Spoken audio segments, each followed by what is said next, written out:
I was fortunate enough last year to get to come to La Violeta Ranch with Eddie Garza. We were here with a good friend of ours, Matt Hurt. We had a blast. It was just a unique experience to be able to come to such an old and historic ranch here in South Texas. So I grew up in Texas and I've hunted whitetail deer since I was old enough to shoot a gun. And that is by far my favorite animal to pursue. But I've never been fortunate enough to come to South Texas. And to me, South Texas whitetail deer hunting is what people think of when they think of hunting deer in Texas. They think of cactus, mesquite trees, and big bucks.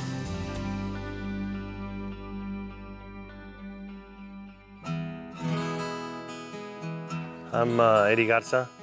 I'm one of the owners here of the Violeta Ranch. I feel pretty blessed to be a part of this ranch and this family. My great-grandfather, like I say, started it back in 1862, and my great-grandfather then passed on his holdings to my grandfather, Humberto, who, with my father at his side, they ran this ranch for many, many years. When you spend a little bit of time here at Violeta, it doesn't take long to realize that there's something special about the deer here. This deer herd looks unique in various different ways, but this ranch is historic, and Eddie has not influenced the genetics here at all. What you see here are the same deer, the same genetic strains that are running around now were also here 100 years ago or more. So it's very neat to see him take an extremely good genetic line of whitetail deer and just make them a little bit bigger. So we called Eddie when we arrived. Of course, as usual, he was working in the pasture, working his cattle. We didn't want to risk getting lost trying to find the shooting range, so we decided to head over to a caliche pit off to the side. We didn't have a gun bench, we didn't have a good rest, but we did have our Swagger bipod, so we were good to go. If you've got your Swagger with you, you've always got a shooting bench. All right, so we're finally here. We're in South Texas at La Violeta Ranch. We're just gonna, in this caliche pit here, we're gonna take a little bit of time, make sure the gun's on sight, nothing got bumped during the drive or anything like that, and then we'll be ready to go to the stand.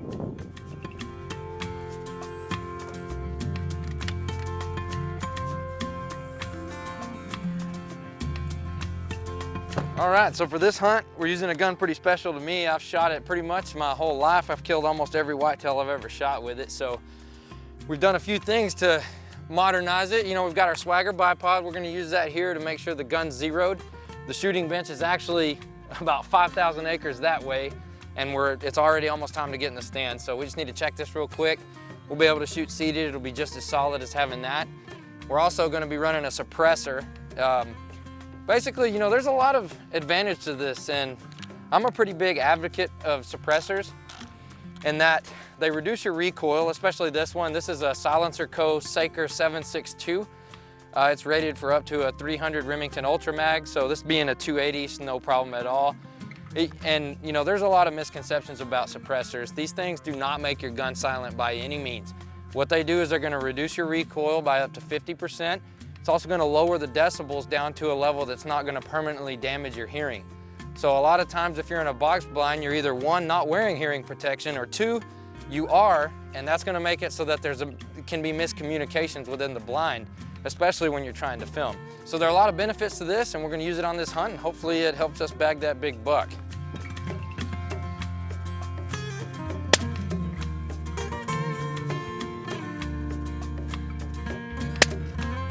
So it's time now for the first evening sit, and we talked to Eddie. He came, he met, he said, guys, I'm sorry, I'm just too busy with the cattle right now. I've got some things I've got to get done. I have to move cattle to a new pasture, so you're gonna go have to sit by yourself.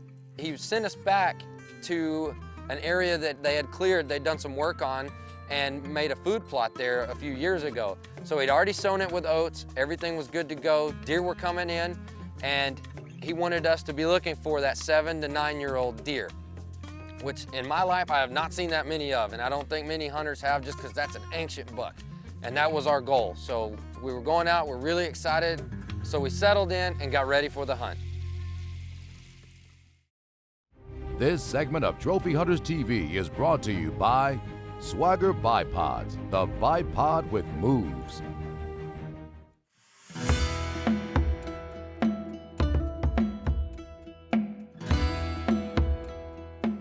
get in the blind that first evening, and Chase and I are sitting there settling in, getting the camera gear set up. I had my camera, I was gonna take a few photos and things like that of the deer for Eddie.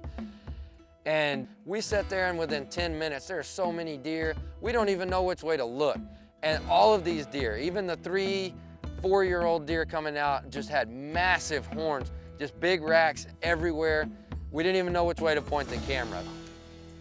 Being here just a short amount of time, you see how much work goes into maintaining a deer herd like this with this kind of potential and this kind of quality. Looking out here right now, even the immature bucks, the 3, the 4-year-olds, it's really paying off what Eddie does. You know, most deer he doesn't shoot till they're 7. He gives them the maximum amount of time to reach their full potential. But what we're seeing right now, from the 2-year-olds all the way up to this 8-point that could be as old as 9, it's really paying off. When we set this hunt up, the plan was always to be in the blind with Eddie. He likes to guide his hunters because he does have such a strict management program. He wants to make sure that the correct deer are taken. When we get here, he came in, talked to us. Sorry guys, I'm too busy. I've got too much stuff going on with the cattle, so it's gonna be up to you to judge these deer and make sure that there's that 7 to 9 year mark. He was still able to help us, drive us to the blind, and get us settled. We would game plan, make sure that we had good strategies with his knowledge of where the deer were hiding. But the pressure was on for Chase and I to judge these deer correctly.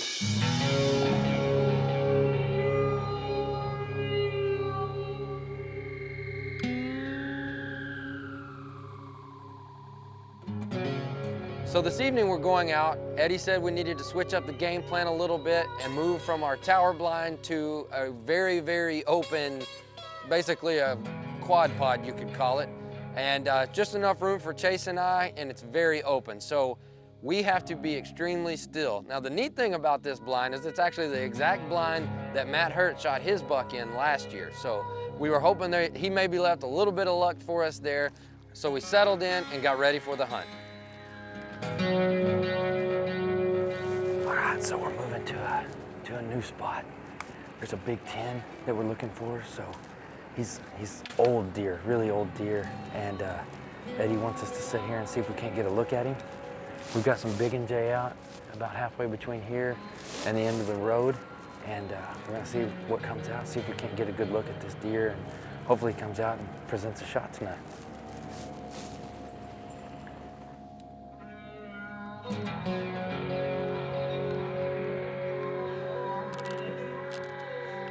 So when these deer started pouring out, there were deer everywhere. We had deer as close as 30 yards from the blind trying to spot us, as far out as about 200 and just going everywhere. So it was really hard to keep up with what was out.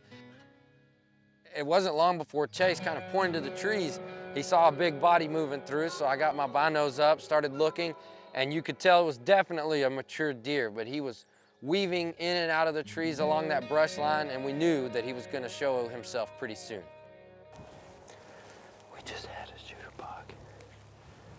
Man, he was right at the end of this road, and by the time we realized that it was one of our deer that we were looking for, he made his way to the left, and he's already out of the picture.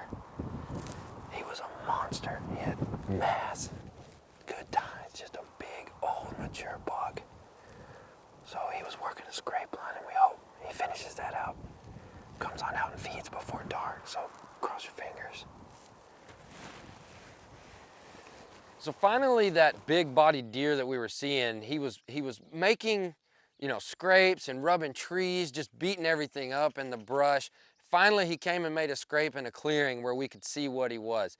And he was a tight rack, big, heavy-horned deer. He looked like a fully mature buck, but we kept looking just to be sure, because a mature deer here is a little bit more mature than most places.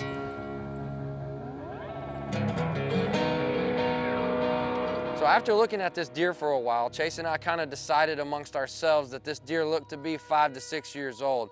And sure enough, when we got back to camp, it was a good call, because he wasn't ready to go. It was a deer that Eddie knew very well, and he was only 5.5 years old. We see that big buck step out, and I know I'm this close to making my dream come true of shooting a monster South Texas whitetail. This segment is provided by Big and J. The aroma is super strong, the range is super long.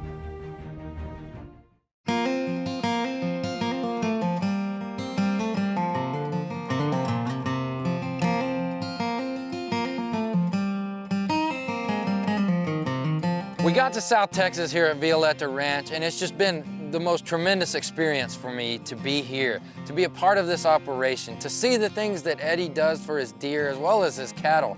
All right, so we're getting the opportunity to go up with Eddie. We're gonna go up in the helicopter. This is part of their deer conservation. You know, they go up, they do a survey, get an idea of how many deer they have, the age of their deer, so that they can make a good game plan and strategy going forward. So let's go. We actually got in the helicopter with him, his biologist, and we flew around and they were doing a deer survey to get accurate counts, things like that. So it was really neat to get up in the air and see those huge trophy white-tailed deer from above. We saw a couple of mature bucks over here, that we're looking for. We're hunting this one deer, we never could find him. You want to go to the strip? Yeah, let's go to that strip. There's a really, really big deer. Yeah, we didn't see that one we got on film yesterday. We had a 180 plus one. Nice. These guys put it on social media, stirred everybody up. That'll do it. See if you can get him in that field, Chitney. There he goes. That's a pretty deer. All right, guys, take me home. Country road. We're good? Yes. Good job. Good job. That worked out well. Yeah, that was good. That was a freebie. We were also fortunate enough to meet with an individual that Eddie works with, and he advises Eddie on how to put forth conservation efforts to balance this land for the wildlife and the cattle. Hi, my name is Erasmo Montemayor. I work for the Natural Resources Conservation Service, and I'm a district conservationist here in Jim Hogg County.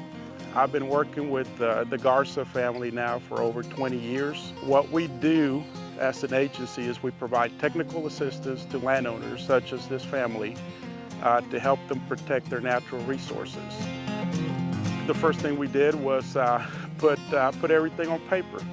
Developed a long-term 6-year plan and put a schedule to the practices that were needed each year with the target date on when we were going to complete them. Eddie has made great improvements in both their cattle and their wildlife program.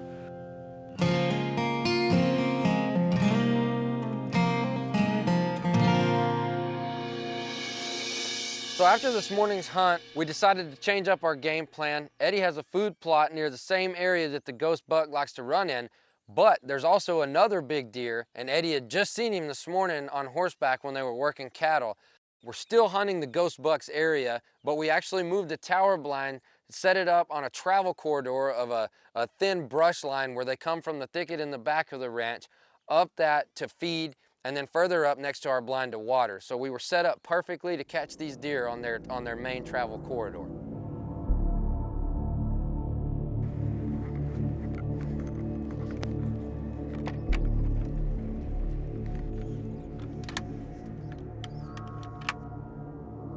So we head out to the blind, and it's crunch time. I mean, we don't have much time left. It was hot this evening. We didn't know if the deer were gonna move. I honestly was still feeling a little bit discouraged about everything. Weather wasn't cooperating, but it didn't take long after putting out the BB squared that some immature bucks and does started to trickle into the field.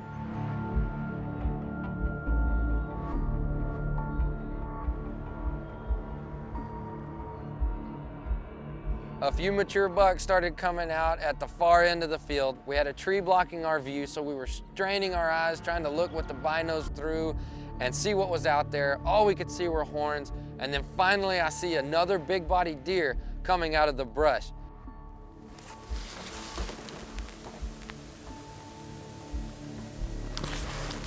There's a giant buck coming in from the right.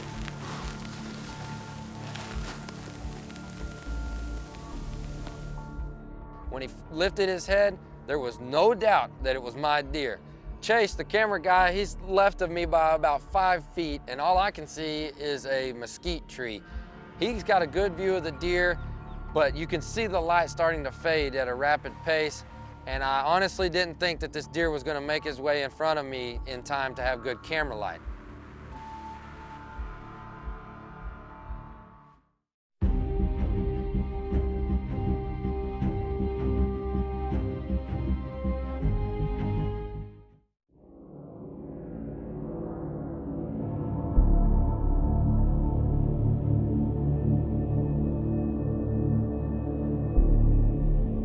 We're losing light fast, and I'm starting to worry that this buck's not gonna make it. It was a tight, narrow horn buck, huge, tall tines, everything looking good. He's coming out, but he hit that BB squared and held up, and it took forever for him to work his way into frame. You know, while I was sitting there watching this deer, I knew it was my deer. He's coming, everything's working in our favor, just a little bit slower than I'd like. I felt just like I did when I was a little kid hunting with my dad in the stand. Everything about it is just, it eats you up as a deer hunter. That's what it's all about, that trophy experience, just being in the moment like that. And I couldn't wait for this deer to put an opportunity in front of me. And sure enough, with enough time, he did exactly that. He's right there. He's behind the mesquite tree. I don't have a shot, so we gotta wait on him to keep coming in. We're losing light fast, so hopefully he starts moving left.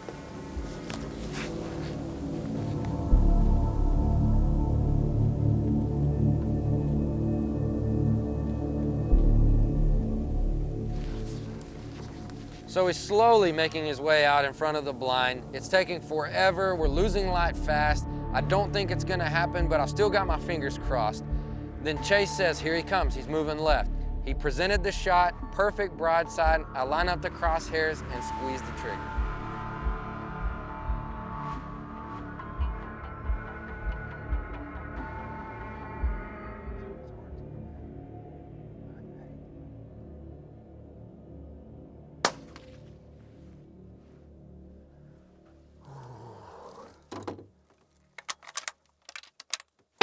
He's down. Oh, that's what I'm talking about, baby. Man, he came out. Oh, look at that. He came out, we didn't think he was gonna, Chase and I couldn't decide on the light. If he veered into the shadows, nothing. If he came into some light, it was good. Every time he got in the light, there was a doe in the way. We had to shuffle the chair. It just didn't seem like it was gonna happen, but right there at the end, he finally just decided to pick his head up and start walking toward the BB squared we had out just to the left of where he was. Ooh, baby. I can't even describe the relief, the excitement. I was jacked. I mean, I've shot a lot of white-tailed deer, but this was my South Texas ancient mature buck. I was shaking. It was just like my first deer.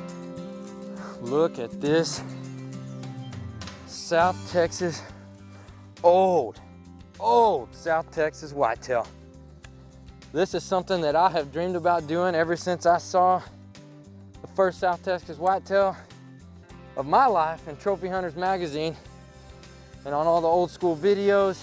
This is just, you know, growing up, I've been fortunate enough to hunt in Texas my entire life.